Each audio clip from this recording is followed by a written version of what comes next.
renungkan bersama-sama. Orang dewasa itu adalah orang yang mengerjakan pekerjaannya itu sampai tuntas dan tidak akan lari dari pekerjaan yang ada pada dia. Ya, namanya dewasa itu begitu.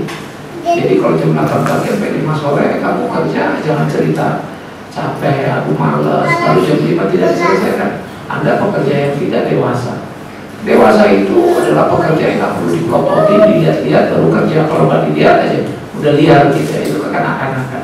Nah, begitulah keluarga Kristen itu memiliki di dalam relasi suami istri. Karena itu orang dewasa hubungannya mereka itu akan saling melengkapi, hubungan mereka itu akan saling menguatkan, hubungan mereka itu akan saling menasehati gitu. Sehingga hubungan itu menjadi satu hubungan yang membawa kedua-duanya bertumbuh bersama menjadi dewasa, ya, bukan sepihak. Ya. Nah, saya pikir ini menjadi penting. Sehingga perlu untuk kita menelaah sejauh mana sebetulnya dinamika hubungan kita di dalam rumah tangga kita. Itu penting sekali. Ya. Sehingga ini menjadi perlu untuk kita menempatkan diri kita secara tepat. Ya. Nah, bagian seperti inilah yang perlu kita tumbuh kembangkan dalam hidup pengabdian kita, dalam hidup kekeluargaan kita. Maka relasi suami istri menjadi kata kunci pertama di dalam soal kedewasaan rumah tangga kita. Ya. Ini penting sekali. Orang yang dewasa itu di dalam rumah tangga Kristen, suami istri itu bisa saja ribut, tapi tidak dengan serta mereka tidak ke gereja.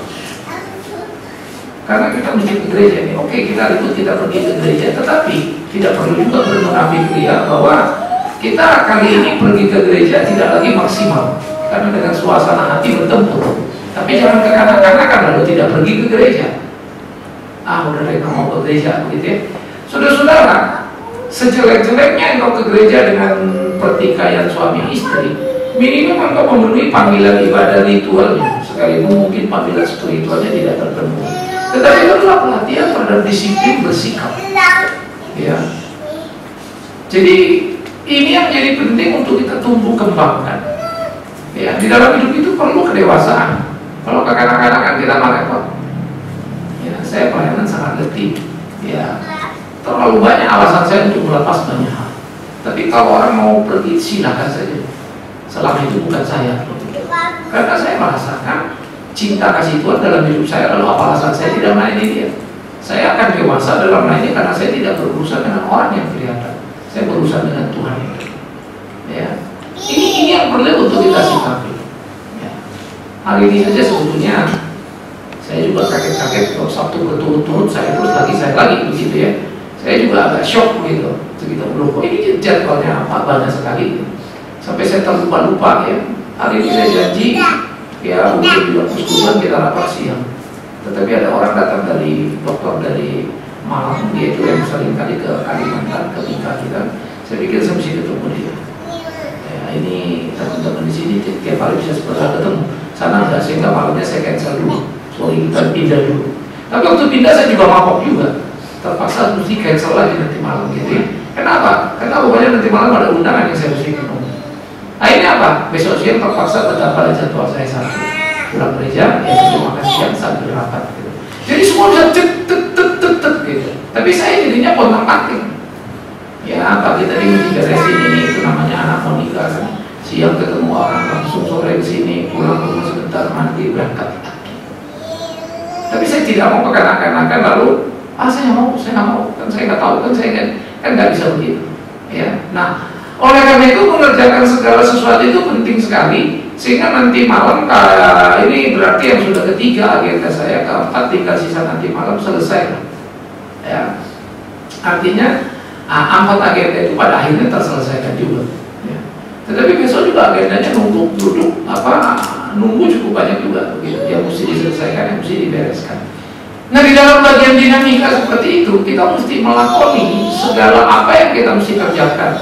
Sehingga bagaimana skala prioritas itu harus menjadi satu skala prioritas, tidak boleh diabaikan. Karena itulah hubungan suami istri itu menjadi sangat penting untuk saling menguatkan, saling mengingatkan tadi. Ya.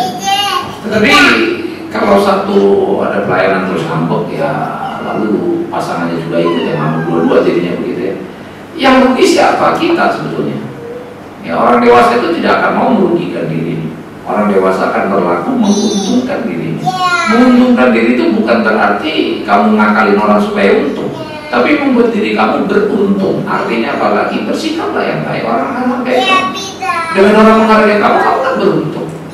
Ingat, kita bukan lagi satu tapi dua. Mestinya kita lebih kuat daripada satu orang. Kenapa jadi lemah? Nah, karena itu kita perlu merekonstruksi seluruh dinamika hubungan kita di dalam rumah tangga ini. Apakah sebagai suami istri kita sebetulnya memang sudah lakukan bahu-membahu atau saling merongrong di bawah? Ya, ini penting. Sehingga di dalam bagian seperti ini support yang diberikan pasangan terhadap pasangannya itu penting. Pasangan saya kurang ini nih, saya kurang, kamu kurang begini. Pasangan ini ini kurang begini gitu ya. Kita mensuplai sebuah pengertian, kita mensuplai sebuah pemahaman. Ya. Bagaimana melakoni itu, bagaimana mengerjakan itu. Ya.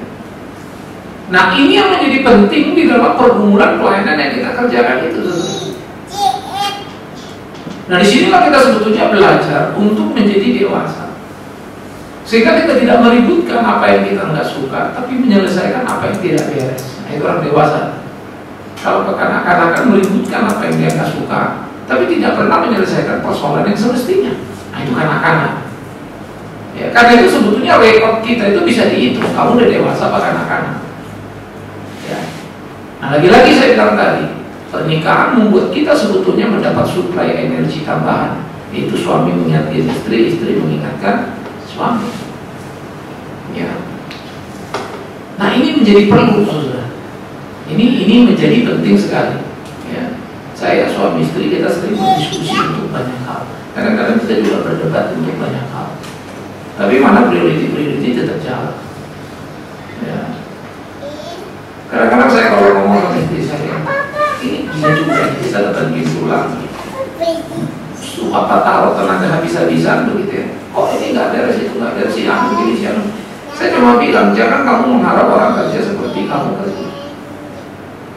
Karena kalau banyak orang yang kerja seperti kamu juga nggak perlu kerjakan ya. Simpel aja sebetulnya logikanya kan. Tapi ketika orang yang kerja seperti kita tidak banyak, itu pertanda memang Tuhan percayakan kita kerjaan yang banyak. Ya bersyukurlah.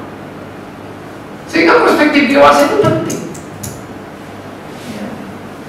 Karena itu berlomba untuk menjadi orang yang berguna itu menjadi sangat penting. Ya. Nah, itulah yang disebut dewasa di dalam keluarga Kristen. Pertama dalam relasi suami istri tadi itu key-nya, yaitu kata kuncinya. Oleh karena itu komunikasi yang harus dilakukan ya. Pertama itu haruslah dua orang bersinergi mendapatkan satu tenaga yang sama besar. Maka aspek yang kedua adalah dua orang saling mengawasi ya, sehingga terhindar dari kesalahan dan kegagalan dalam kehidupan. Kalau pertama dia saling membangun, maka yang kedua dia saling mengawasi. Nah, saling mengawasi ini menjadi penting sekali. Bagaimana pasangan saya berlaku sehingga saya mengingatkan dia jangan seperti itu. Ya, saling mencermati. Ya. Jadi ini menjadi bagian yang perlu kita tumbuh kembangkan. Ya. Kami kalau pulang misalnya saya di sekolah ada saja masukan. Mungkin kita debat, mungkin kita jadi berargumentasi begitu ya. Tapi saya pikir-pikir kalau ada benarnya saya perhatikan. Kalau itu cuma semacam satu lebih kepada perasaan, ya sudah, tapi kita jelaskan selesai. Kak, waktu saling menasihat itu sudah kita saling diuntungkan. Tapi kalau kekanak-kanakan input pasangan kita anggap sebagai sesuatu apa yang menyakitkan, ya kita ribut dulu. Sehingga bukan energi yang kita dapatkan, tetapi kita tersedot di dalam banyak kekuatan hidup kita. Ya, kita tersedot tidak bisa melakukan apa yang mesti karena energi kita habis untuk itu. Tapi kalau saling mengamati, mencermati, menasihati tadi, justru energi yang terbuang itu tertambah. Lalu salah tadi itu, kurang tadi itu, input dari pasangan kita menolong kita lebih lagi. Itu penting. Ya. Kami ganti-gantian aja berteriak kalau apa, lu udah siap nih, cepat mesti jalan. Padahal kalau saya dari terlalu capek gitu, misalnya kadang-kadang jadi agak sedikit lama gitu ya. Sama dia, kamu bukannya bertujuan kamu jam segini, cepat jalan kan gitu ya. Jadi sebetulnya nggak jelas yang cepatkan dia. Ya, dia saya ngingetin saya juga ngingetin dia, tapi itulah itu, ini salah ya. Itu begitu dinamikanya. Nah, bagaimana saling mengisi, bagaimana saling menasehati menjadi warna yang harus kita punyai dalam kehidupan itu. Itu orang dewasa. Jadi saling mensuplai, saling mengawasi, itu menjadi sangat penting. Nah, ini yang harus kita tumbuhkan di dalam kehidupan kita tadi. Dan aspek yang ketiga, bukan saja komunikasi memberikan energi tadi begitu ya, tetapi juga saling menasihatkan tadi. Maka aspek yang ketiga yang perlu kita ingatkan juga adalah saling bagaimana kita membangun di dalam konteks saling melengkapi. Pasangan kita itu adalah paling partner yang paling menyenangkan sebetulnya. Saya akan kecewa kalau istri saya tidak belajar banyak dari saya. Ya, paling tidak dalam konteks teologi atau dalam konteks pelayanan. Karena itu saya harus menjadi model untuk dia. Artinya saya bertanggung jawab, apa yang saya omongin saya jaga. Sehingga dia tahu lebih saya apa, dia tahu kurang saya apa. Nah, sehingga di dalam bagian seperti ini, bagaimana menciptakan kebersamaan itu menjadi sangat penting.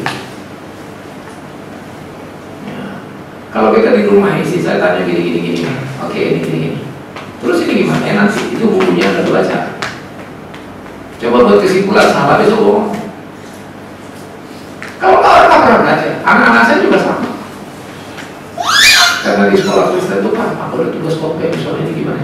Soal ini ABCD, bukunya di situ, terus kamu lihat nomor dan sini. Ya tapi papanya dia ngomong dia gak ucapkan, tidak bisa. Saya nggak mau. Nanti aku bisa salah, ya bagus kalau kamu bisa salah. Artinya dari salah kamu mesti belajar. Tapi ada caranya untuk tidak salah. Banyak belajar, simpel kan sebetulnya. Tapi kalau kamu tanya bapak-bapak ngomong sama kamu gak pernah belajar apapun, kamu ya tukang catat. Tentu saya ini anak saya pintar-pintar semua, tapi saya tahu bagaimana cara mengajar yang penting. Ya. Sehingga dalam hal seperti ini, saudara-saudara, sikap ini akan dalam relasi tadi suami istri itu, dan akan membawa kita untuk terus bertumbuh dalam kehidupan keseharian kita. Ya. Nah, kedewasaan rumah tangga Kristen itu akan membuat ada tadi suplai energi yang kuat, ya, ada satu keteguhan yang kuat di dalam relasi dan hubungan, ya, yang bisa saling melengkapi itu. Nah, itu harus menjadi semangat kekristenan kita. Ya. Nah, mari kita berpikirkan hal seperti ini. Karena itu saya suka sekali ketika kita mengatakan apa, saudara-saudara jangan seperti dengan anak dalam pemikiran. Ya. Jadilah anak-anak, tapi dalam kejahatan. Kita seringkali kanak-kanak berpikir, tapi terlalu dewasa untuk jahat. Ya. Saya pernah membuat satu kata begitu, anak muda begitu. Engkau muda di dalam usia, tapi terlalu tua di dalam dosa. Kita banyak yang masih muda usianya, tapi terlalu tua dosanya. Artinya dosa kita jauh lebih banyak dari umur kita. Daya rusak itu luar biasa. Umur kita cuma tambah 1 hari, dosa kita 10 yang kita buat. Jadi kalau tambah lagi 1 hari umur kita, dosa ada 10, besoknya 10 lagi, tiap hari 10. Gawat ya. Kita jadi kontraproduktif. Nah, karena itu di dalam konteks hubungan suami istri tadi, jangan semakin panjang pernikahan kita, semakin habis energi kita. Kebersamaan itu penting setengah mati. Suka atau tidak, hubungan suami istri disitulah kenikmatan. Ya. Karena itu kebersamaan yang kita jalani itu akan memberikan kita apa tadi saya bilang suplai energi yang luar biasa. Ya. Nah, ini yang mesti kita pikirkan. Sehingga bersama-sama mengerjakan apapun itu menjadi nyaman. Saya bersyukur ya dengan situasi saya jadi punya ketergantungan dalam kata ketik. Saya nggak boleh mikir sendiri. Jadi saya buat driver, tapi driver juga kalau terus-terusan kerja saya juga kan. Sehingga Sabtu saya liburkan, Minggu saya liburkan, kecuali ada yang urgent. Urgentnya gimana? Kalau istri saya nggak bisa nemenin Sabtunya itu atau Minggunya, maka sopir saya suruh masuk. Ya. Nah, kebergantungan itu membuat saya perlu dia akhirnya menemani saya. Akhirnya ini nikmat sebetulnya ya tanpa kita sadari. Ya, kebersamaan atau keberduaan tadi itu menjadi satu bagian menjadi satu dinamika dalam kehidupan bersama-sama. Nah, kita tanpa sadar kemampuan mandiri kita membuat kita sebetulnya tidak pernah lagi memiliki kebersamaan itu. Kita malah kehilangan. Saya nggak butuh, saya bisa sendiri, saya punya kendaraan satu masing-masing mau pergi, simpel kan? Bisa masing-masing pergi. Ya. Kalau dalam gambaran di rumah kami itu ya anak-anak masing-masing sudah punya urusannya masing-masing kan begitu. Memang umur mereka sedang dewasa, tetapi ada titik-titik yang menurut saya ini lawan juga kalau begini terus. Sehingga kalau saya nanti nggak bisa makan malam nanti bareng. Ya, siang besok makan sama-sama. Itu yang kita manfaatkan. Karena lepas dari itu udah ada lagi ceritanya. Siang itu apa? Minggu siang. Malam itu apa? Malam minggu. Saya malam itu sudah agak berat kan. Ya, karena kalau kumpul itu bagi anak-anak kan jadi malam kelabu kan. Ya kita juga ngerti lah. Namanya kita juga pernah muda kan gitu. Ya. Nah oleh karena itu, kalau kita ya udahlah mereka ada gitu, ya udah, bukan nanti. Ya anak-anak zaman sekarang memang begitu Pak. Oh saya paling pantang dengan kalimat itu. Terus kau pikir kalau anak zaman sekarang begitu, anakmu boleh kau kasih begitu? Kita mau hidup sebagai orang Kristen atau mau hidup sebagai orang apa? Kita mesti mempunyai sikap dan nilai-nilai hidup. Maka tanpa sadar kekanak-kanakan sebetulnya ketika kita berpikir kita hebat dan modern. Dan lainnya kita nggak punya sikap. Nah ini penting sekali ya. Jadi mari kita saling membangun di dalam kehidupan kebersamaan ini. Problem. Ya. Bagaimana kita dewasa di dalam problem? Problem apa sih? Pertama, misunderstanding yang sering kali terjadi atau perbedaan temperamen antara suami dan istri itu bisa menciptakan keributan. Ya. Keributan itu lagi-lagi saya bilang menghabiskan kita energi yang sangat besar sekali. Tapi kalau kita terlalu sering ribut untuk hal yang nggak perlu, saya pikir rasanya kita penting untuk duduk diam mikir. Berani nggak kita mengatakan ternyata saya masih kanak-kanak? Saya pikir perlu sekali keberanian ini. Banyak orang terlalu pengecut untuk menilai dirinya, tapi terlalu mudah dan berani menilai pasangan. Ya. Justru bagi saya itu sikap pengecut. Orang dewasa itu nggak begitu. Dia belajar untuk melihat dan menghargai semua aspek. Ya, saya sering cerita kalau saya lagi pas jalan, akhirnya keluar kota, kadang-kadang aku terlalu berlebihan juga, aku terlalu mestinya begini. Ya, kadang-kadang memang situasi tekanan, ada ini, ada itu, membuat kita fluktuasi emosinya juga naik turun kan. Tetapi kesadaran tadi sudah menjadi alat bantu untuk ngerem. Sehingga walaupun benturan, walaupun ada keributan, tetapi tidak lagi menjadi terlalu besar. Ya. Karena kesadaran yang kita bangun tadi. Nah karena itu ini menjadi penting bagi kita semua untuk terus berinteraksi secara penuh dan secara utuh, sehingga jangan sampai kita meminta keributan. Ya. Lalu saya selalu merasa kita benar, pasangan kita sama. Ya. Minimal begini, saya selalu akan katakan kita ini kita anggap brengsek, nggak bisa diatur. Paling tidak kan kalau dia brengsek kita bodoh lah ya. Kenapa? Bodoh kok milih orang brengsek, kan minimal itu. Iya kan? Minimum kita bodoh. Bodoh milih orang brengsek. Siapa suruh kamu milih sama orang brengsek? Karena itu kalau kamu tidak mau menghina dirimu, maka kamu tidak boleh menyebut pasanganmu itu brengsek. Karena brengseknya dia, bodohnya kamu. Yeah. Nah, maintain seperti ini menjadi penting. Kalau anak-anak dan istri pasangan itu beda ya. Anak-anak ini bergaul keluar, ada temannya di sana. Kadang-kadang kita salah lepas. Misalkan, aduh mati dan mesti perbaiki lagi segala macam. Tapi kalau suami istri itu kan beda levelnya. Ya. Sehingga dalam hal seperti ini kita mestinya terus bisa bersama-sama memikirkan apa yang bisa kita pikirkan, melakukan apa yang bisa kita lakukan. Nah jadi dewasa di dalam menyikapi perbedaan dan keributan itu penting. Efek itu akan terbawa kemana-mana tuh. Ya, terbawa kemana-mana. Sehingga ya kalau kita melihat keputusan sebuah keluarga apa dan kenapa, langsung bisa kita lihat sebetulnya cukup dewasa atau tidak dewasa. Ya. Nah kalau kita bicara dewasa itu mentalitas ya, bukan dewasa. Oh dia mampu berpikir, oh dia mampu begini. Orang berkhotbah pun banyak pendeta yang tidak dewasa. Makanya orang-orang yang gak dewasa itu outputnya itu setuju itu benar. Orang dewasa itu output dari dunia itu beda. Ya. Saya berurusan dengan banyak orang-orang yang sudah profesor doktor, tetapi saya lihat beda-beda, ini profesor doktor ini juga, tapi kualifikasinya beda, berasa. Terus kalau kita berdiskusi konsep hidup, cara hidup, wah, kita bisa makin lihat lagi. Ternyata dia sudah S3 tapi masih kekanak-kanakan dalam memahami kehidupan. Ya. Ada S3 yang memperlakukan istrinya seperti pabrik saja, yang berproduksi dan seterusnya. Tidak mampu merespek, tidak mampu memberi apresiasi. Kan kanak-kanak betul itu, tapi S3. Ya.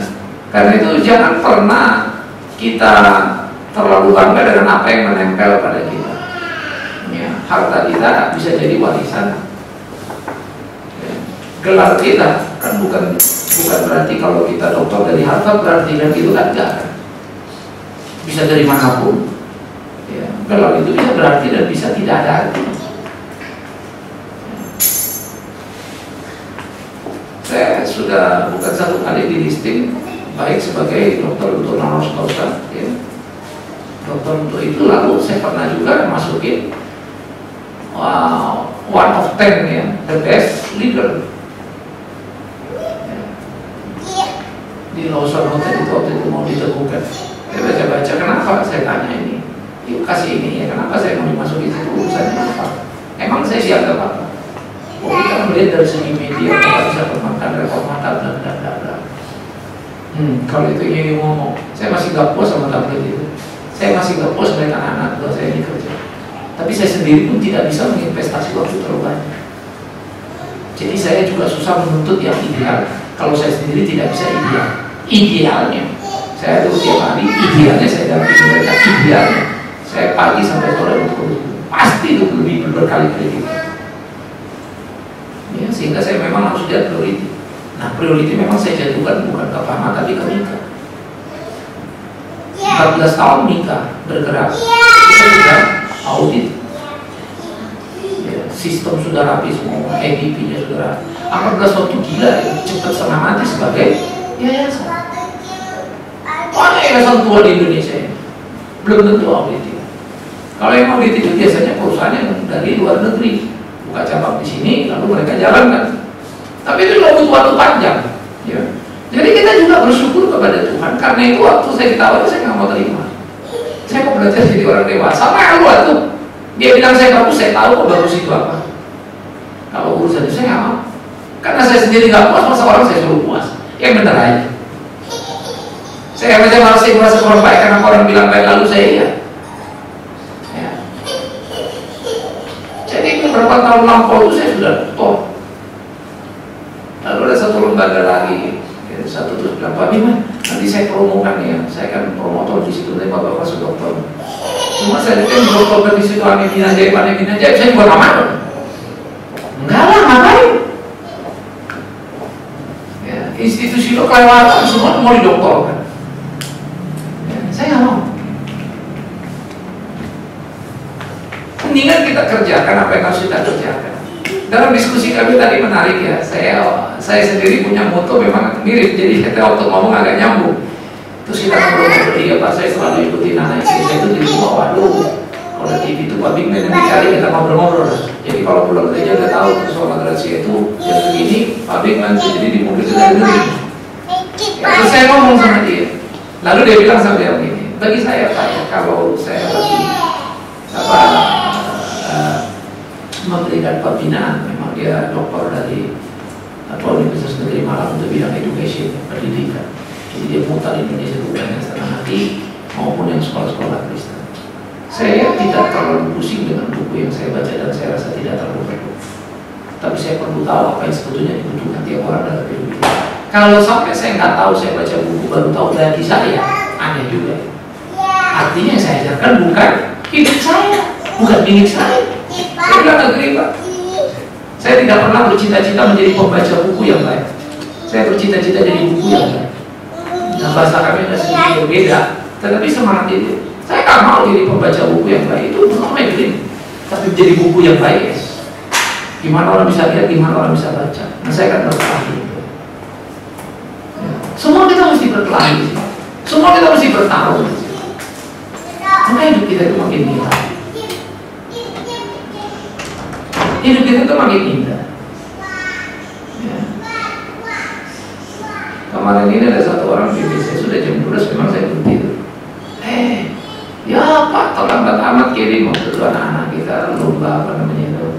Mereka bikin iklan mini begitu ya, bikin di YouTube. Saya kaget juga anak-anak saya bikin Kalimantan kreatif, lu keren gitu ya. Saya salut juga sama mereka. Lalu mereka kirim, lalu kan saya share ke semua. Ternyata lupa-lupanya saya juga nggak perhatiin. Ada batasan jamnya. Selesai PA saya kerusakan. Terus satu orang di Surabaya bilang, Pak Biman, saya akan teruskan. Tapi tolong Pak, ini udah jam 12 malam, Bapak jangan lupa harus istirahat, tidak boleh terlalu capek. Sorry, gimana gua nggak capek habis tadi gua gitu, lu itu juga kan kita bercanda. Terus gimana teman-teman kata apa yang saya bilang, dibantu Pak, kita lagi ini. Oke Pak. Pak tolong pentingnya saya jawab lagi. Tuh kan gimana gua mau tidur kan gitu ya. Oke Pak, besok ya saya ikut bantu. Saya baru laporin, dia terus kirim berapa puluh juta gitu. Bantu. Hal yang menarik adalah kita ngomong, dia tanya, saya kasih tahu. Dia ambil bagian. Apalah sulitnya sebuah pergaulan, apalah sulitnya sebuah hormat kalau kamu menginvestasinya. Itu orang dewasa. Ya, saya selalu suka pakai kalimat, jangan pernah minta dihormati orang, tapi paksa orang menghormati. Caranya cuma satu, kamu pantas dihormati. Simpel sekali kan ya. Barang mahal itu, kalau saudara lihat di sini nongkrong Ferrari, di sini Agia gitu. Agia dijual 1 juta, saudara ada ribut. Gila masa cepet, ya mahal. Yang ini apa? Ferrari berapa? 5 miliar. Keren ya, nggak ada yang mahal. Satu orang pernah masuk ke showroom Range Rover, itu lucu setengah mati. Ini mobilnya berapa? Segini. Bensinnya berapa? Segini. Pakainya apa? Ya Pertamax Pak, mesti yang super. Waduh, boros amat ya. Diketawain sama yang jual. Pak, Bapak masa mau beli Range Rover? Bicaranya BBM cuma boros. Bapak mau beli Range Rover loh. Kok ngomongnya boros ya? Itu memalukan saudara. Biar katanya punya uang pun malu sudah. Kalau namanya beli Range Rover bicara BBM boros, gila kamu spionnya ke saya boleh jadi jutaan. Aneh setengah mati nanya itu. Saya kalau ingat itu jadi ketawa juga begitu. Akhirnya sebetulnya dia mentertawakan dirinya. Entah dia serius mau beli atau enggak pun, tapi itu sudah jadi lelucon yang menggelikan. Ya, sama kalau Ferrari, lalu kalau minta hot bensinnya 111 pakainya premium lagi lah. Tidurlah kalau di sana. Ya. Dia pakai pertama saja batuk-batuk. Ya. Udah mesti pakai yang super, Pertamax Plus. Itu pun kalau pakai yang Pertamina punya nggak bagus juga, kurang enak. Mesti pakai yang Shell pun. Baru jalan deng gitu ya. Tapi jangan kalau nginjaknya jangan hitung. Buset, udah turun 1 strip. Bisa mati berdiri kamu di mobil itu. Nggak bisa. Anak PA saya bilang Pak Biman mau coba. Nah lalu bola-boliin, ayo gitu ya. Bang, saya nggak punya. Anda tutup hidung, wah, rumah. Jantung saya udah mau lepas itu. Ya, tapi saking nafsunya, coba lagi gitu. Itu kalau jantung saya nggak problem, wah saya sikat itu. Satu kali injek kan udah 100. Udah 100 lebih. Cuma kali ini dikomplet kurang. Shit. Gila ya. Kalau kita 100 kita rem Innova kan goyang-goyang dulu ya. Kita rem di sini berhentinya di Sorong. Maju dulu dia. Enak jalan. Orang pada ngeliatin, saya pikir, wah orang ngeliatin kita naik Lamborghini. Ternyata begitu saya keluar istri saya, gila, suaranya kemana-mana. Iya, saya lupa. Saya pikir saya naik Innova. Innova dikasih gue kayak bantu juga nggak denger kan. Nah, berani dulu di situ. Iya nggak berani keluar duit, omong kosong. Kalau kita mau orang ke basement, malu-malu gitu. Parkir depan, Pale minta, hotel baru kasih. Tapi kamu parkir, jangan tanya berapa. Udah kasih ego peceng, baru jalan. Baru kamu naik Ferrari, baru kamu naik Lamborghini. Kalau masih kocak, paling yang terus orang parkir dong. Dasar manusia miskin, pasti minjem itu mobilnya. Konsekuensi. Itu sebab kalau orang naik mobil mewah di hotel itu sambut buka pintu. Coba kamu naik mobil jelek, cari parkir juga susah. Mau gampang parkir, tapi parkir kita belum bayar parkirnya 50.000. Nanti tinggal jamnya dihitung lagi loh. Jadi gini lah parkir 2 jam saja udah kena hampir 100.000. Iya namanya parkir. Namanya kamu udah parkir, nggak mungkin nggak ngetip. Mesti ngetip kan. Kalau nggak ngetip kamu dikenali wajahnya. Parkir kedua masalah deh. Penuh Pak. Dia lihat muka kita, ini muka pas-pasan gitu. Penuh Pak. Tapi kalau kita lagi ngetip, oh Pak, ada. Yang sono udah lewat, kita yang masuk. Miris kan? Artinya apa? Kamu jadi lawan dewasa. Kalau tak berani keluar uang, sudah jangan gaya-gayaan parkir. Biasa aja lah. Parkir kesana cari itu tempat parkir. Ya. Jadi orang dewasa itu tahu kalau dia duduk di sini resikonya begini, kalau dia bikin begini resikonya begini. Ya. Saya punya pengalaman tuh unik-unik. Baru saya perhatiin gitu ya, pantas aja. Saya pergi sama satu kawan, kita lagi pesta udah selesai. Entah bagaimana kali itu, padahal biasanya di situ tempatnya enak. Ini sticknya agak keras begitu, ya dikasih stick kok agak keras. Cuma namanya pesta kan kita ya lucu juga ya, masa mau ribut ya. Nah udah. Terus bilang, oh, Pak, tadi saya nggak kenyang nih Pak, mau makan nggak? Kenapa? Waduh tadi settingnya saya makan juga kan. Sama lu senasib apa kita cari makan. Ya sudah, Pak kita pergi. Ya. Kita pergi naik Phantom. Anu mobil dia Phantom. Jalan saya duduk di depan, istri dia mah dia di belakang 3 kan. Orang bisa salah paham yang punya yang mana itu di depan biasanya yang sendiri. Lucu sampai ke hotel. Silakan Pak, buset, gue belum pernah naik mobil langsung belum turun pintu langsung dibuka. Dia buka duluan begitu ya. Pas yang ini turun disapa namanya. Selamat siang Pak, namanya disebut.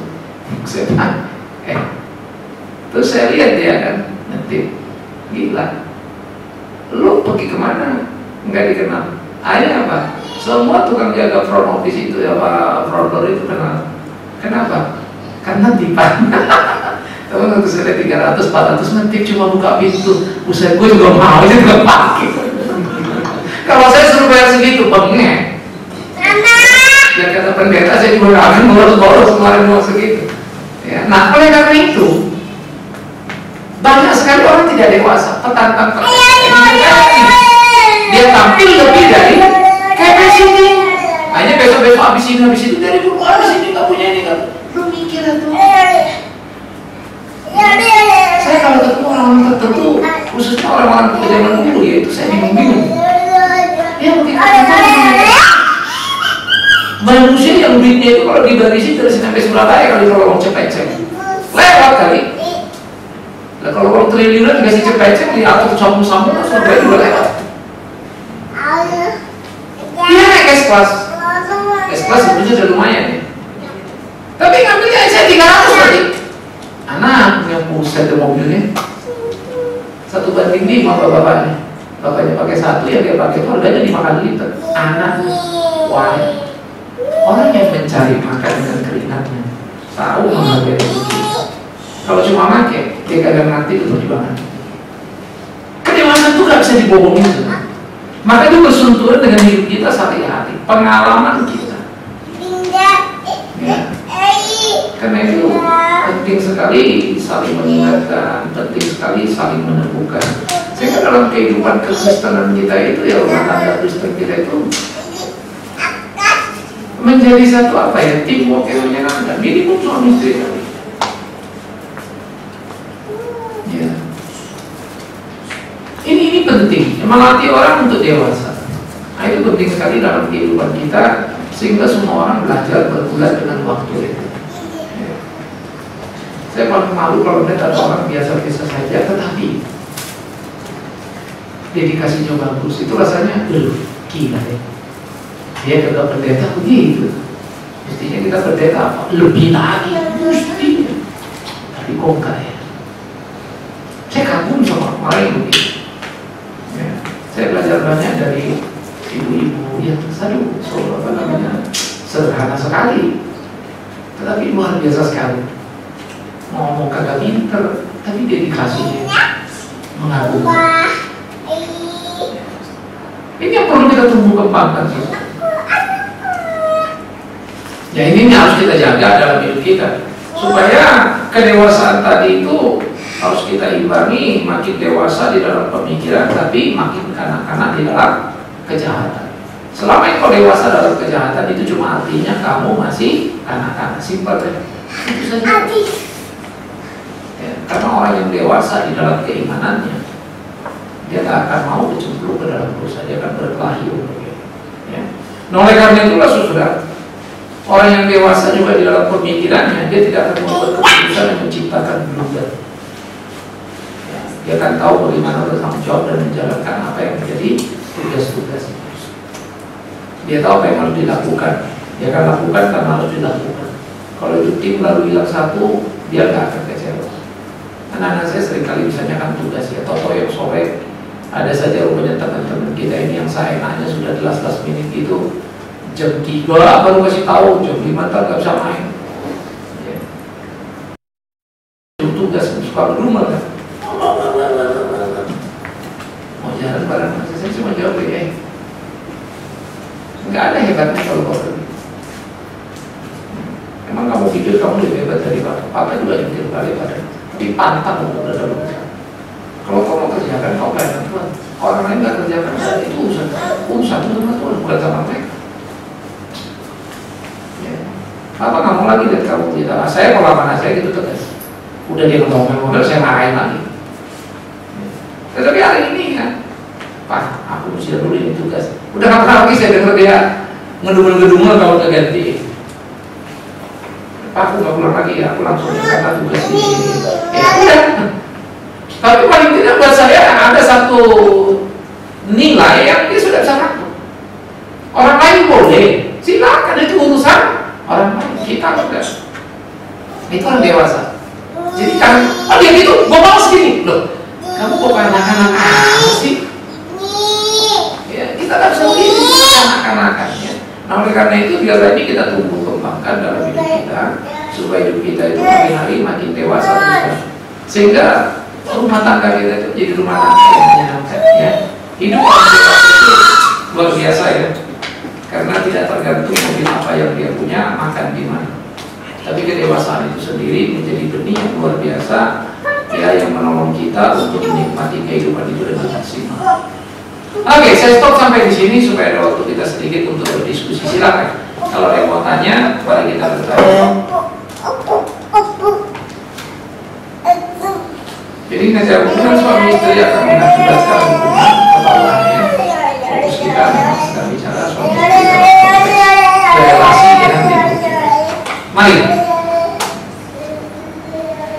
Kok saat teduh semua?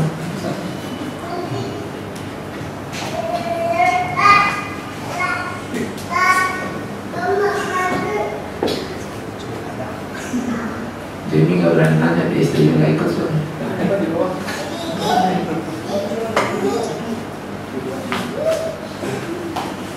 Janganlah sembunyikan istrimu. Mari silakan, ayo kita berdiskusi.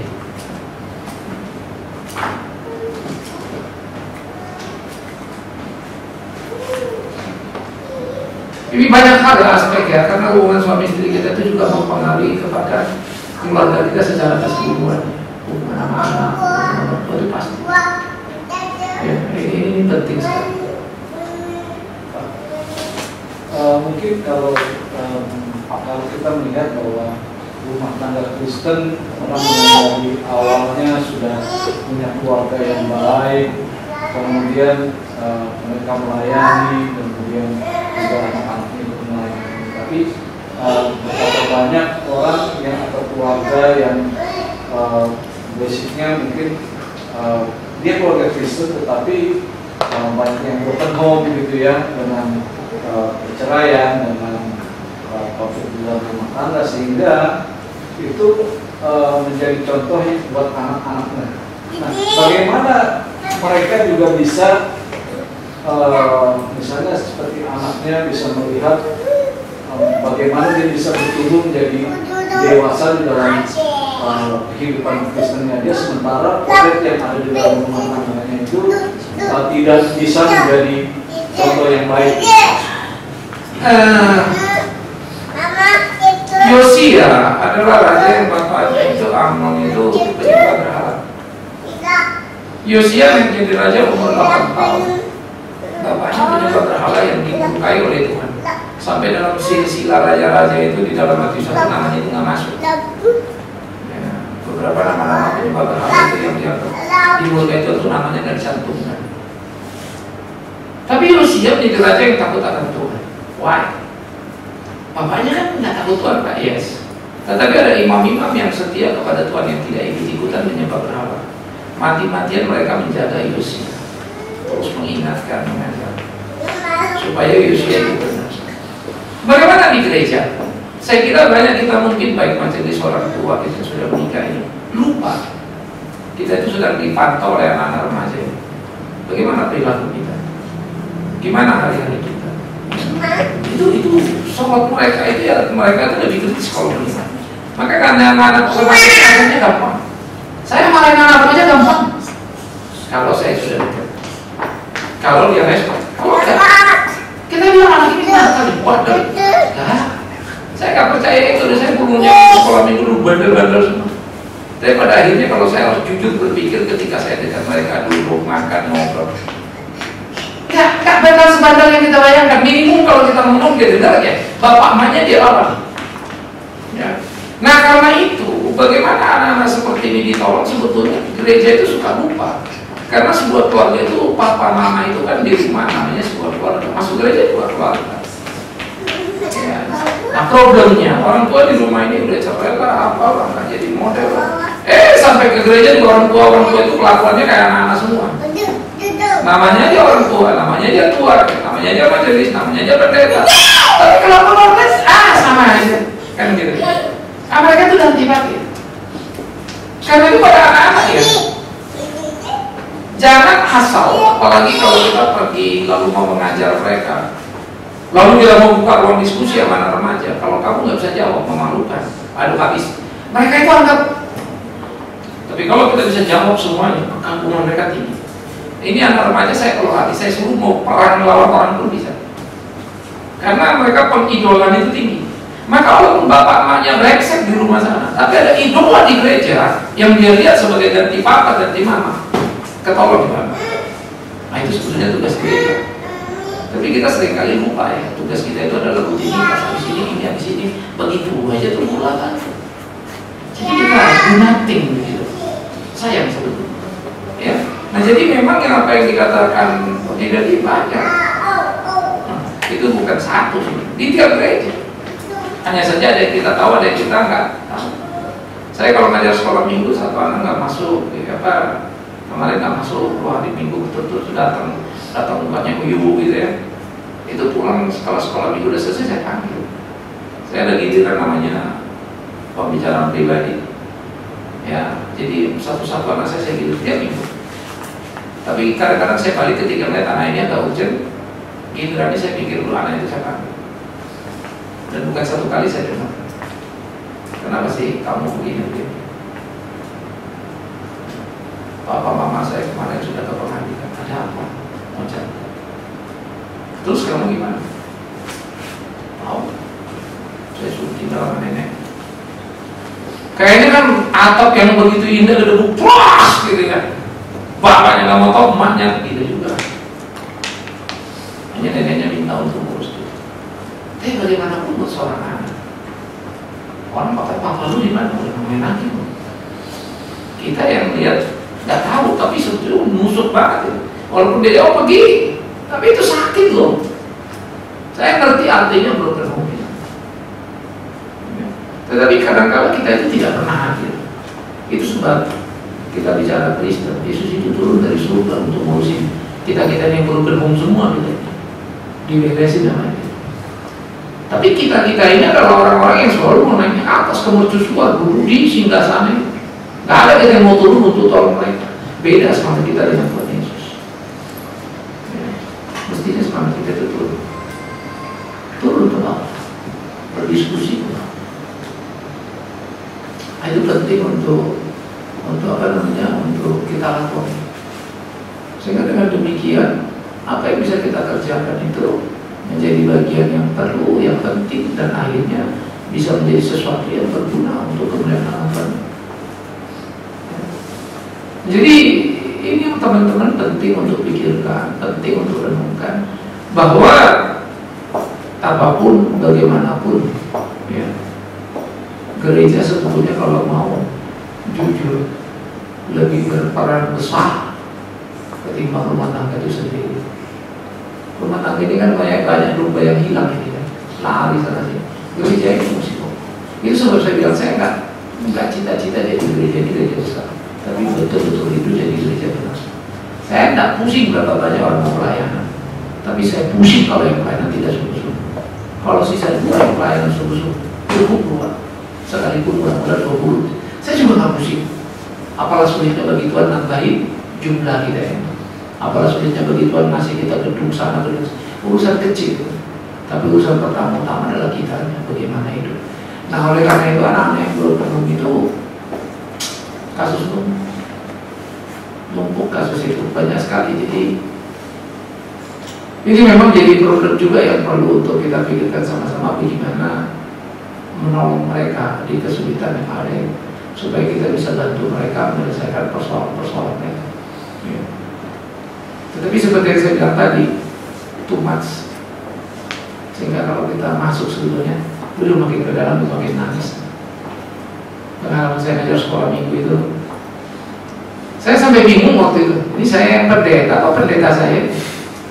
Tapi kalau pendeta itu ada formalnya. Oh saya nggak sempat, saya nggak ini. Saya pernah maki-maki pendeta naik darah. Ya, pendeta digaji, kita nggak digaji, kita urus sekolah minggu. Uang saya keluar, gak pusing saya ke sekolah minggu. Dia cuma waktu aja nggak turun, gila kan? Ya maka bagi saya agak sengit kalau orang jadi pendeta, tapi cuma terus itu apa yang dia kerjakan. Saya sengit selama itu. Ya, karena sebetulnya apa pentingnya saya kita kerjakan? Kalau saya pendeta bikin balik berkeringat, lawang saya digaji jadi sebagai pendeta. Iya kan? Kalau sampai kalian lebih rajin dari saya, kalian harus pecat saya. Saya ngerti ya? Tapi jangan rajin itu di mana kalian ada saya usah ada enak aja. Itu bukan begitu ya. Pak, Bapak kok nggak rajin? Saya pergi Bapak nggak ikut. Nanti dulu. Ya, tetapi dalam mengurus urusan-urusan itu tidak lebih banyak kerja kalian dari yang saya kerjakan dalam konteks lain. Kenapa? Kalian kan memang kerjanya di kantor. Saya kan memang full time istilahnya kan ya. Beda lah. Ya. Tetapi kalau sampai kalian lebih bagus dari saya bikin masalah kalian yang bereskan, saya akan malu. Saya akan mengubah diri. Kalau nggak bisa saya minta dipanggil sama Tuhan dah. Jangan hidup di bumi ini lagi, udah susah nanti. Motor-motorin bumi ini kan, segini capek nanti nyambut. Buat apa kita itu? Nah, jadi ya di dalam bagian seperti ini, itulah sebetulnya gereja. Gereja nggak bisa. Kita kadang-kadang maafkan saya, kita di gereja, isyamu ya begini. Lu jangan ngomongin tok, itu mau diapain ini? Saya selalu bilang, kalau anak yuk kasih saya mau. Tapi sorry ya, kalau kasih saya, jangan dikomen apa saya ngomong. Kadang-kadang kita cuma juga ngomong, mak, papa, entah papa, mamanya kan nggak apa-apa lah, nggak apa-apa. Ya, kita ngomongnya kalau kita bilang enggak dong di sana, kita juga tahu kalau nggak jangan. Ya, kasih anaknya saya percaya, kita urus. Ya. Nah ini penting, ya karena itu memang semua kita harus perlu melakukan. Gak ada lagi.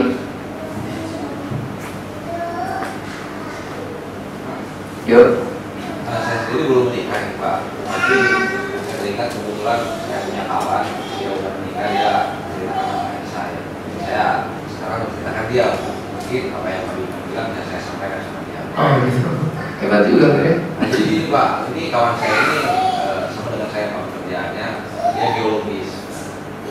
Jadi kawan ini sebelum menikah ya sama calon istrinya ini, dia bilang sama kawan saya, nanti kamu kalau kita nikah kamu jangan kerja di hutan lagi, kamu di Jakarta.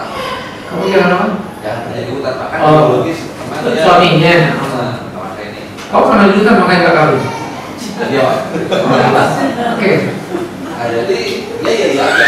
Kalau sebenarnya secara apa? Secara skill dia tidak mungkin bisa kecil karena dia belum bisa software, belum bisa apa, dan juga dia belum bisa menunjukkan. Tapi hanya karena untuk supaya dia nikah aja dia iyakan. Gitu. Terus setelah nikah si istrinya ini menagih janjinya. Loh, kamu kan udah nikah nggak jadi utang lagi, kamu mesti kerja. Baru dengan terpaksa dia resign. Terus dia mencari pekerjaan juga geologis di Jakarta. Terus dia tidak berhasil juga karena betul dia skill software yang tidak ada. Terus akhirnya dia menjadi sales, dan dia terpaksa dia akan lagi menjalani ini gitu.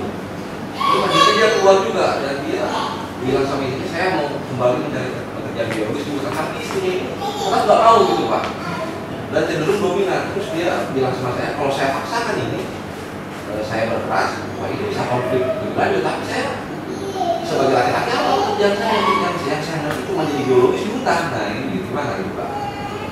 Sebetulnya ada satu hal namanya menikah itu ada konsekuensi logis.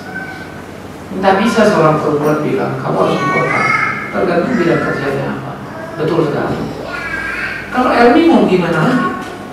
Kamu nggak boleh ikut-ikutan ya. Apa kata komandan itu tetap di rumah? Lama ditembak komandan lagi deh.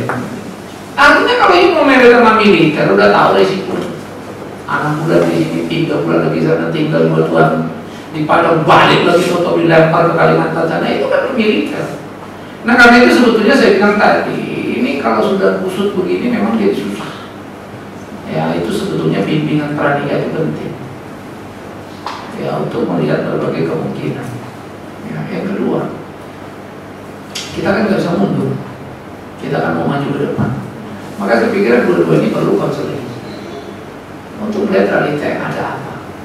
Percayalah istrinya pasti punya 1001 argumentasi. Ya. Entah ketakutan dia terhadap keterpisahan itu sendiri atau kekhawatiran dia suaminya itu punya apa-apa di hutan sana kan, itu biasa. Sehingga kadang-kadang orang bisa paranoid dengan situasi yang dibayangkan. Saya nggak tahu dia punya problem itu apa. Nah kalau istrinya ternyata punya problem seperti cenderung begini, ya, saya belum mau tak sorry kalau gitu, pokoknya nggak boleh ditahan. Jadinya begitu, nggak bisa lagi terima realita bahwa suaminya memang nggak bisa. Memang bisanya geologi, cari geologi nggak ada. Untuk di kota yang ada di hutan sana. Ya. Makanya perlu sekali mereka ini bimbingan. Lalu suaminya pun suka atau enggak ya mesti kalau perlu dites sebetulnya bakatnya apa atau kelaramannya supaya istrinya tahu. Tapi biasanya dalam diskusi saja sih kita bisa cukup menemukan ya sebetulnya problema intinya itu apa. Percaya ada something pada istrinya. Coba kita nggak bisa duga-duga apakah dia memang cenderung paranoid atau mungkin punya pengalaman kalau suami itu sama itu long distance begitu selalu ada problem apa macam-macam. Semua orang dihantui oleh masa lalunya. Tapi apa saya nggak tahu. Nah itulah perlunya apa konseling tadi. Jadi apa perlu Pak saya bilang sama dia, udah nggak saja lah apapun yang Apanya? Apa perlu saya bilang sama dia, pokoknya kamu tetap aja berkeras apapun yang istri bilang. Ya, soalnya kalau kamu jadi apa titik perceraian ya. Nggak boleh kalau ngomong itu kan. Nggak boleh. Tapi kawan ini tekanan batin dia Pak. Dia betul, masalahnya begini. Ketika makanya saya bilang tadi, kalau akhir dari pernikahan tidak cocok adalah perceraian dia, ngapain capek kawin? Capek bener. Ya mendingan kawin sama orang hutan tak banyak tuntutan kan? Sama-sama di hutan kan? Tapi pernikahan itu tuh memang resiko, kamu tak boleh ngomong gitu. Sarankan dia konseling. Nanti dari situ kita lihat, baru kita paparin, kamu mau gini sebetulnya maunya apa? Situasi kalian begini. Itu penting. Mereka udah punya anak. Belum, Pak. Wah, itu alasan bahaya lagi. Nah, kalau nggak punya anak itu seringkali jadi reasonnya itu seringkali dianggap yes. Belum setahun. Belum setahun, masih masa percobaan belum selesai dong. Orang kalau nikah itu masa percobaan 2 tahun. Iya, masih garansi dong berarti. Jangan ke hutan dulu, ntar kalau dari situ 2 tahun baru pergi. Kenapa? Kan masa percobaan udah selesai ya. Jadi ada hal yang memang penting. Saya pikir mereka perlu, karena agak rawan. Baru starting nikah saja sudah di 2 titik yang seperti kayak gak ada solusi. Kayak yang satu ngikutin istri jadi stres, dia pergi istrinya jadi stres. Sama aja kan, cuma pindah stresnya. Ya, tekanan sekarang pada siapa? Kan bukan itu pernikahan. Ya. Jadi saya tuh kasih aja jadi pasien si ibu ya. Istrinya suruh ngomong sama ibu. Jadi saya bisa monitor. Karena dengan asisten saya, tadi ngomong juga saya tahu lah gimana. Tapi memang penting orang begitu juga. Tapi tadi ya, ada 2 aspek tadi. Pertama dia terima, mau konseling. Yang kedua dia nggak perlu. Pokoknya, kagak perlu konseling. Janji lo tepatin. Padahal ini bukan soal janji ditepati. Kamu nggak bisa membunuh situasi tiap orang. Ada orang kuat di kota, ada yang nggak kuat. Ya, itu beda. Saya sendiri tidak kebayang kalau tinggalnya di hutan. Karena otak saya ini terlalu mikirnya banyak yang mau dipikirin. Kalau di hutan repot saya mikirin apa. Aktiviti saya itu banyak, saya dinamis. Kalau nggak ada saya juga pusing. Nah, jadi di dalam bagian-bagian itu tiap orang mau tipenya juga harus dipahami. Tidak ada jalan lain, mesti konseling dulu. Ya, good. Case-case begini ya. Kadang-kadang kalau orang udah nikah, kita mendapat Tuhan, nanti kita percaya Tuhan tolong, Tuhan pelihara. Omong kosong itu. Saya percaya Tuhan pelihara, masalahnya kau nggak cocok dipelihara, itu persoalan. Kita kan seringkali merasa terlalu hebat, terlalu layak. Ya kan seringkali kalimat Tuhan tolong. Bagaimana kelakuanmu saja begitu? Buat saja kumpul muka nanti. Makanya dikatakan bukan dia, bukan telinganya kurang tajam mendengar, bukan tangannya kurang panjang menolong kamu, tapi dosa-dosamu. Wajar. Tapi kita kegeeran, Tuhan kita, Tuhan kita. Nah, itulah bahayanya. Kadang-kadang orang beriman ini ketika lagi tidak realistis. Ya, clear ya? Oke, jadi kalau kamu mau tolong, nah harus konseling. Tapi kalau konseling mesti berdua. Kalau satu aja pusing juga. Ya, perlu. Clear ya? Mau konseling kemana Pak? Nanti daftar lagi. Tapi dia agak selalu lupa.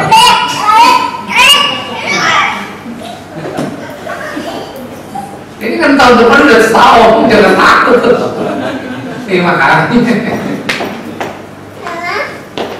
Oke, ada lagi. Bagaimana menghadapi istri yang pencemburuan, pemarah dan cewek? Aduh maksud.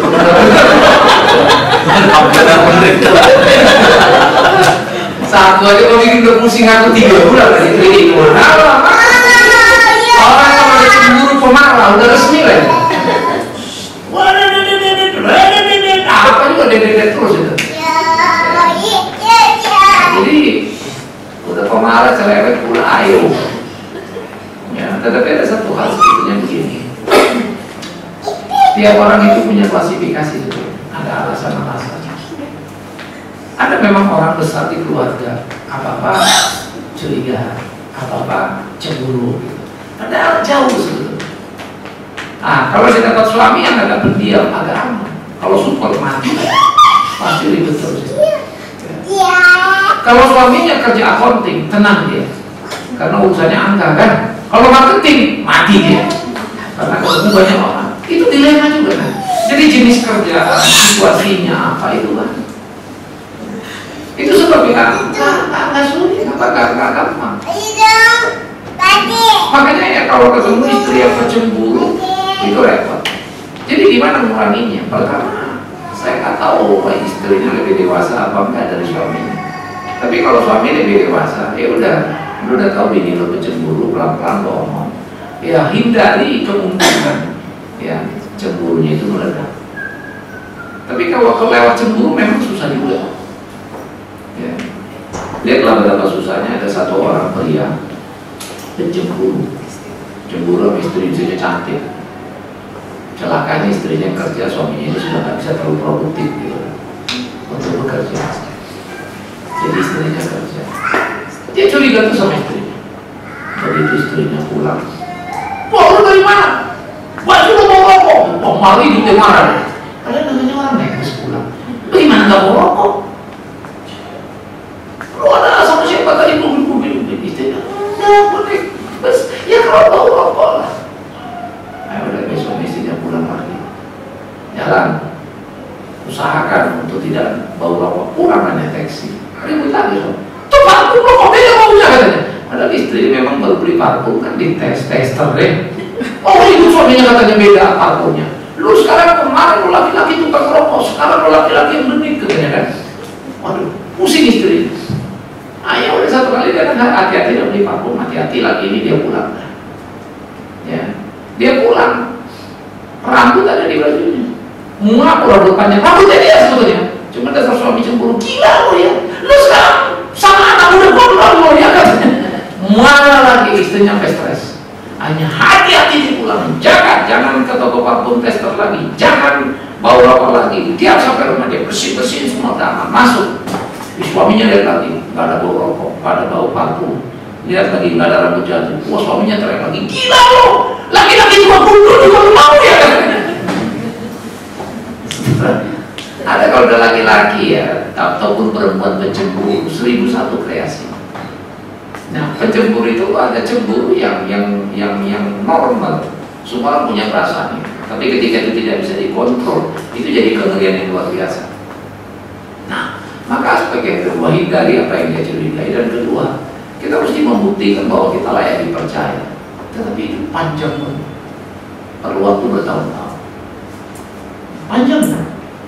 Ya, karena untuk bisa dipercaya kita sudah berusaha, dia belum tentu mau percaya kan repot, kita udah gak ada apa-apa. Kadang-kadang kita juga capek, sampai kita bilang, gua diam, gua belajar terus, gua ini, nah itu dia ribut terus. Oh, sekalian saya bikin, terjadilah kekacauan. Banyak laki-laki selingkuh bukan karena istrinya kurang cantik, dia rasa meledak, ada apa kejadian? Simpel setengah mati. Jadi sebetulnya istri suaminya selingkuh karena dorongan istri. Tentu kita akan bisa bilang istri masih ngamuk kan. Tapi terjadi. Oh istrinya selingkuh lagi karena dendam sama suami. Mengerikan rumah tangga. Makanya seni kehidupan ini nggak seenak perut kita ngomong nikah dalam Tuhan diberkati lalu beres. Oh enggak. Originalnya berat. Itu sebab ya ketika menjalani hari-hari ini kita mesti realistis. Ya jadi memang mesti dilihat sejauh mana hal itu. Ya, karena sekali lagi kalau dicemburu pemarah, saya nggak kebayang tipe suaminya tipe apa itu. Kalau orang pragmatik mungkin dia taruh dalam hatinya terus sudah apa namanya orang melankolik mungkin ya dia simpel kata. Lama-lama suaminya itu kurus, habis itu. Jangan bilang ya kamu sukses ya dietnya, gila lu katanya. Mau dimaki-maki sama istri begini begitu sampai dia nggak kuat. Nah orang melankolik sebelum nggak bisa keluar. Tapi kalau dia orang kolerik, udah piring terbang lagi di rumah. Nah suami itu bisa dibanting piringnya. Apa sih mau cemburu? Buruan. Dari tadinya dia cuma dicemburin nggak lakukan apa-apa. Satu kali lagi lo begitu, gue kerjain betul-betul, gue lakuin betul-betul. Nah, itu kemarahan ada tuh. Udah terluka dua-dua. Suaminya lakukan betul, istrinya makin terluka. Karena istrinya berpikir pastinya bukan satu kali. Miris ya. Itu gunungan yang sangat mengerikan. Makanya ya suami istri itu sering ngobrol, sering bicara, penting sekali. Ini yang bagian kita mesti apa namanya sadari dan perlu pencetusan isi hati Pak, supaya pasangan kita itu masing-masing tahu Pak, problemnya apa sih. Nah tapi balik lagi tadi yang saya bilang, sebetulnya ya ada alat bantu, itu tes untuk mengerti orang ini tipenya sebetulnya apa, seperti psikotes sebetulnya. Tapi kan psikotes itu macam-macam, untuk cari kerjaan jenis ini jenis itu, karakter itu ada macam-macam. Tapi itu alat bantu, tapi minimum kita tahu tipenya. Cuma repotnya orang Indonesia ini kadang-kadang kok dari dulu udah begitu, ngapain tes kayak itu, repot juga gitu ya. Kalau orang cepet pikirannya terus ya. Nah jadi saya pikir balik lagi yang begini-begini nih yang kasus yang kalian sampaikan, bisa saya kasih tipsnya, tetapi tingkat kecemburuan itu berapa tinggi. Pencemburu Pak, pencemburu ini kan macam-macam nih, masih di middle apa sudah terlalu tinggi. Oh masih middle ya, bisa juga pengukurnya. Ini istrimu apa bukan? Oh istrimu? Kalian berdua datang ke sini ya? Hah? Pantes cemburu. Kau di sini terus? Dia cemburunya 3 bulan terakhir. Wah. Apa pakai jarak jauh? Sampai uang sendiri diukur sama dia. Apanya? Uang. Keuangan. Oh gitu. Diukur sama dia ya. SMS tiap hari, tiap jam. Ya.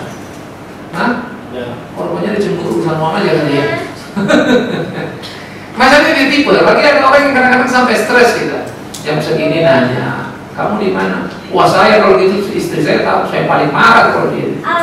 Kadang-kadang dia cuma menanya, Papa udah makan belum? Emang udah kecil udah aja makan? Kalau saya dulu begitu. Gue tahu kamu belum mesti makan. Saya paling besar kalau kerjaan saya rasa tergangguannya untuk sebuah telepon yang gak penting. Buat saya, buat dia itu penting. Nah inilah dinamika hubungan itu. Ya kalau sekarang gantian saya nelpon dia, lu udah makan belum? Makan belum? Cah, udah beda ya pertobatan.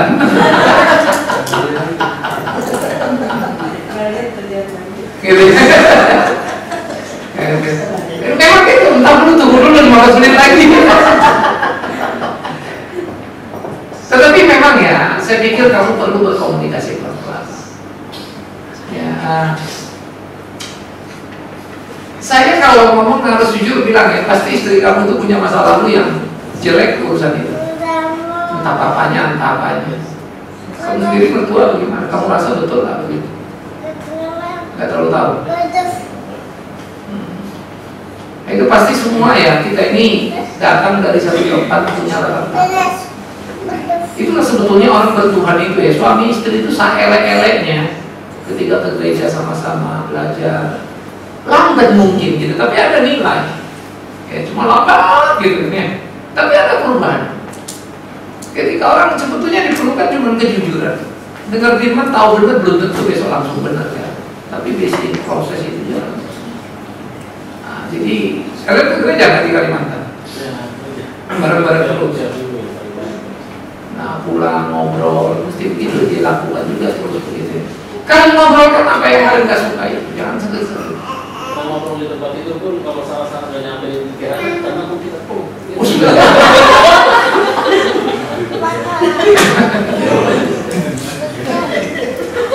Gayanya, orang apa sih istrimu? Gaya. Gaya apa?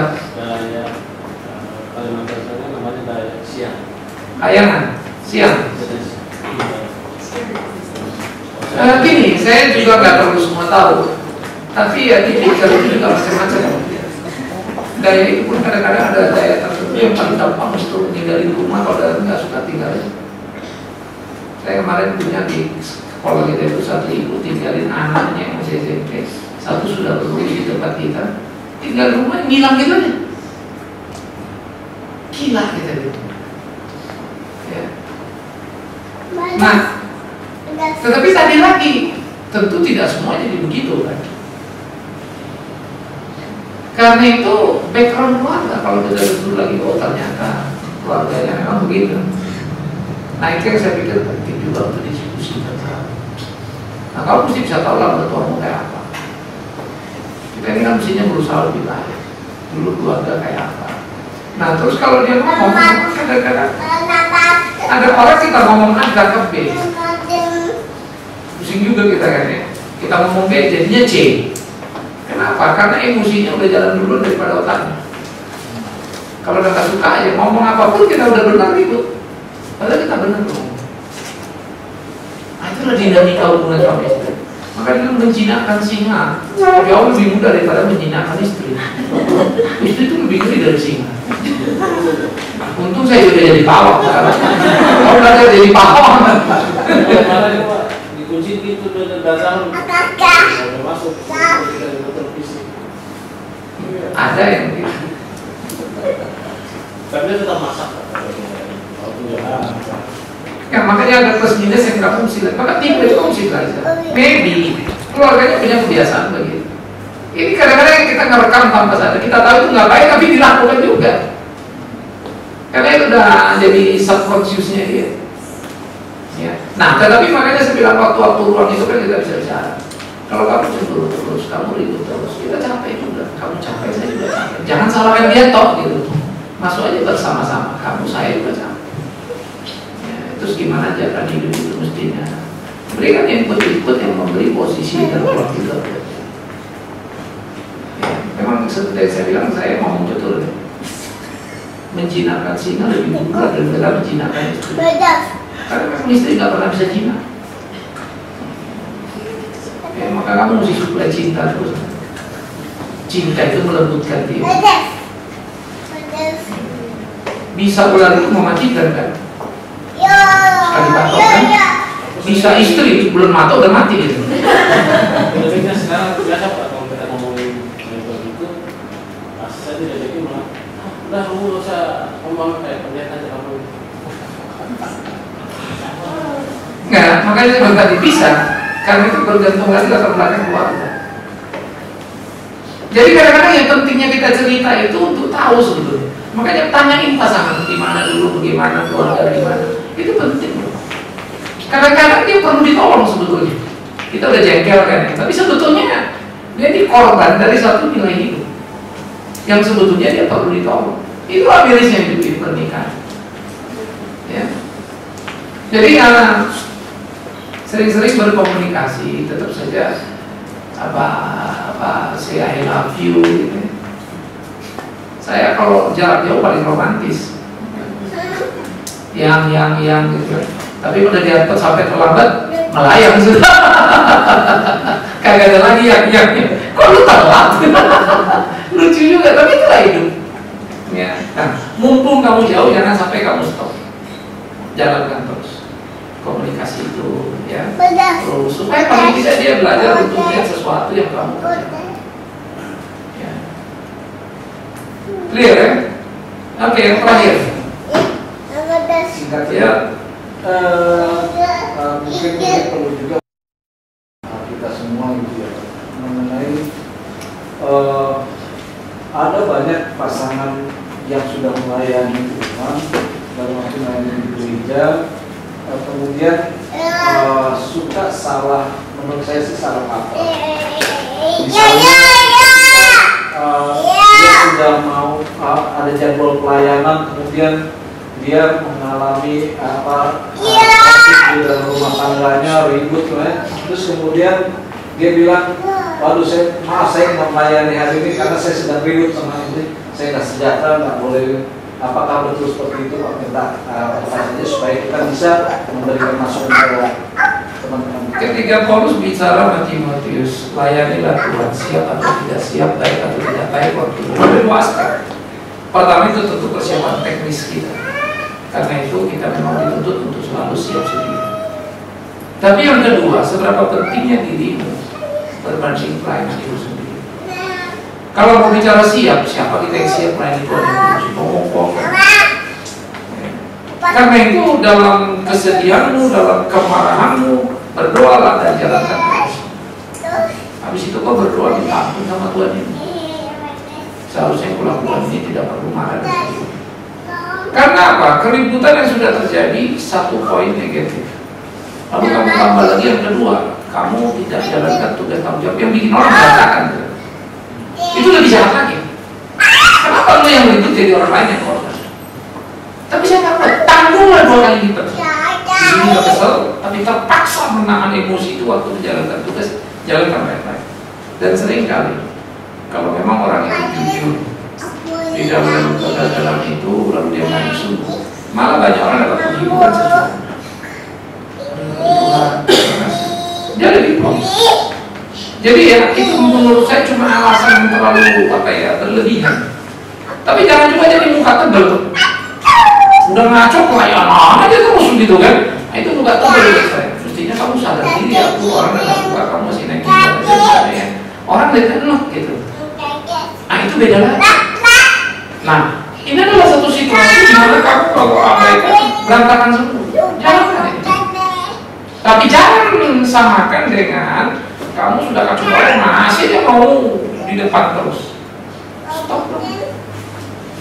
Ada salah kaprahnya gimana? Karena ada bilang kalau kita mau melayani kita dalam kondisi ribut itu sama keluarga dan berdamai dulu begitu baru Gimana ya? Untuk kita ayatnya yang mana saya baru tahu. Sebelum ngasih persembahan kali Bang. yang masalah Loh itu enggak gini. Kalau kamu berdoa kata Tuhan, mau dada pribadi. Bagaimana kau bilang Tuhan, tolonglah aku mengasihimu, mencintai orang sekitar. Lalu ngasih musuh soal damai. Beresin dulu baru kamu datang kemari berdoa. Itu loh maksudnya. Menghadap kepada yang Maha Kudus. Sekarang kalau saya Tuhan, aku salah ya. Ikutin hatiku berontok. Tapi aku harus menjalankan.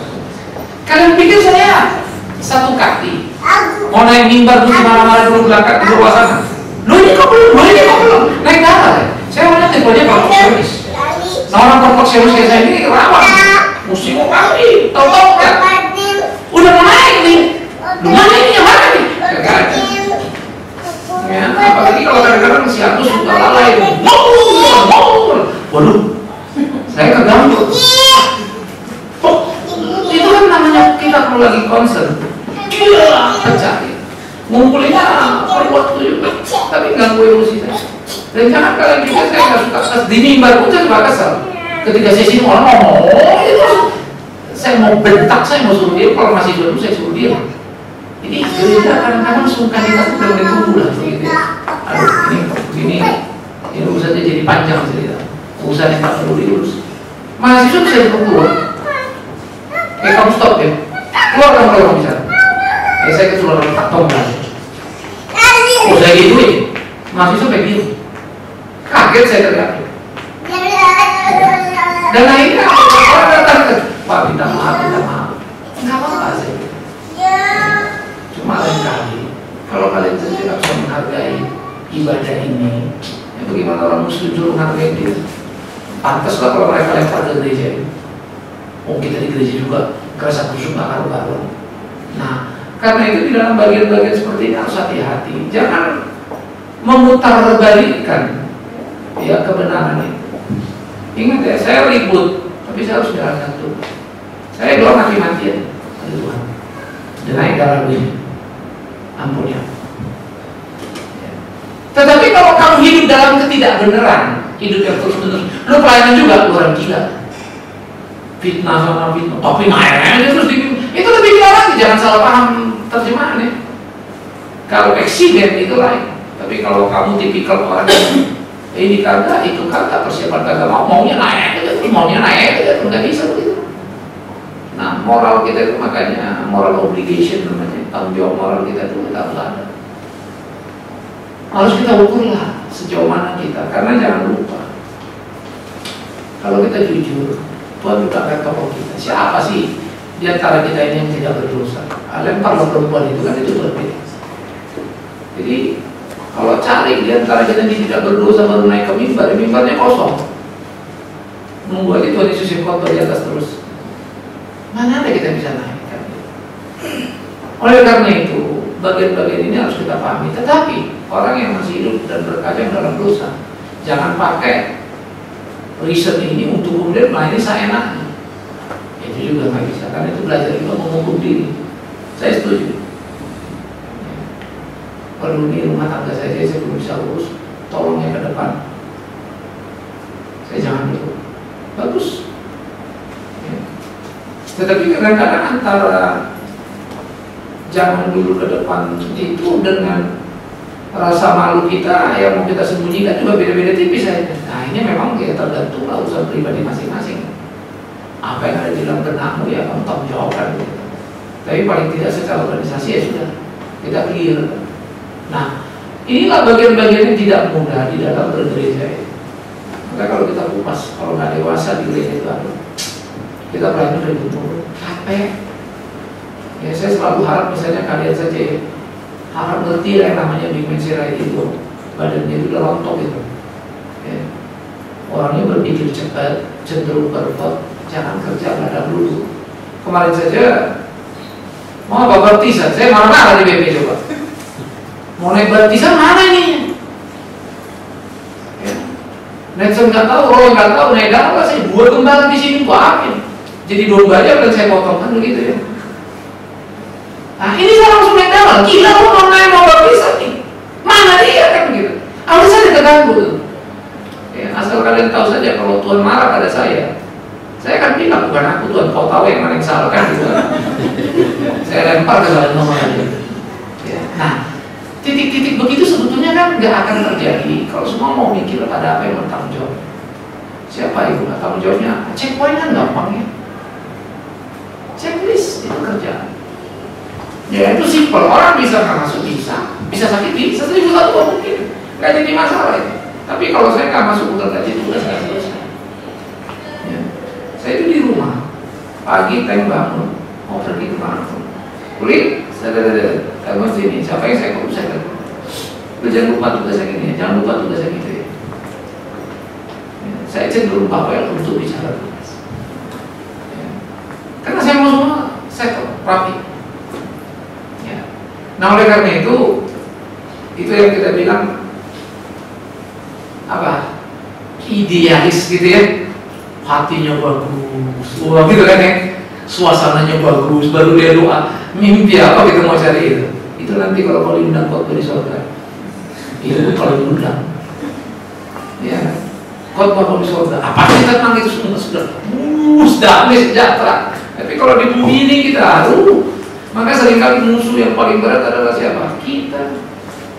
Saya kalau naik darah itu doanya juga, aduh Tuhan, ampun gitu. Saya punya alasan mana? Tapi saya tahu tetap saja. Saya rasa saya sudah kurang ajar di setan ini. Cuman memang setan juga datang lewat temennya sih ya. Kita jadi kesetan. Ya. Nah, karena itu memang bagian-bagian begini semua kita ikut mau mikir, mau lihat. Itulah dewasa ya. Tapi saya berkelahinya kalian tahu saya di atas. Ini saya udah mau aja ngomong. Gereja waduh. Kadang-kadang banyak pendeta-pendeta maki-maki dari atas mimbar. Kerja apa seperti ini? Coba masuk bawah. Jadi bagian khotbah kan nggak seru amat ya. Nah saya berdoa itu nggak terjadi di otak saya. Saya harus berdoa mati-matian. Untuk melawan itu tidak. Saya punya hak, saya punya alasan, saya punya banyak hal. Dan banyak orang yang membela saya dan bersimpati sama saya. Tapi bodoh bagi saya. Saya ngerti ya. Nah, inilah memang seninya dalam pelayanan. Ya. Tapi sebaliknya kalau kita tugas pelayanan dewasa, lakukan apa yang bisa. Ya, jangan kayak selamat misalnya. Apa-apa nggak bisa, apa-apa nggak bisa. Nggak bisa, Pak. Ya, sampai Tuhan juga marah jadi. Gila lu gue kasih 10 bilang gak bisa. Begitu main bisa. Begitu khotbah gak berhenti. Saya gak bisa khotbah, dikasih khotbah sekali laporan. Gila sih sama khotbahnya kok gak berhenti-berhenti. Oh gak bisa ternyata lo gila bener. Maksudnya gak bisa pendek. Seni ya. Kan makanya saya bilang kalian semua nih, ini mumpung kita kan teman-teman semua dewasa. Bagaimana mengembangkan diri juga penting. Saya nggak bisa ngomong ke orang kita. No, kalau itu orang dikasih coba. Namanya orang semua punya pengalaman dulu ya. Bangun lagi, jalan lagi. Dulu saya juga nggak pernah bisa terlalu gampang ngomong sama waktu itu. Semua proses, ya. Oke, biarlah Tuhan menolong kita, Tuhan memimpin kita ya. Kita maju terus dalam pelayanan kita supaya kita terus makin dewasa. Kita berdoa. Terima kasih ya Tuhan, Tuhan bisa kami renungkan. Tuhan terus tambah-tambahkan sidang sana. Tuhan tolong pimpin kami dalam perjalanan kehidupan supaya kita yang berkenan dan memuliakan Tuhan. Demi Yesus Kristus Tuhan kita, kami berdoa, kami bersyukur.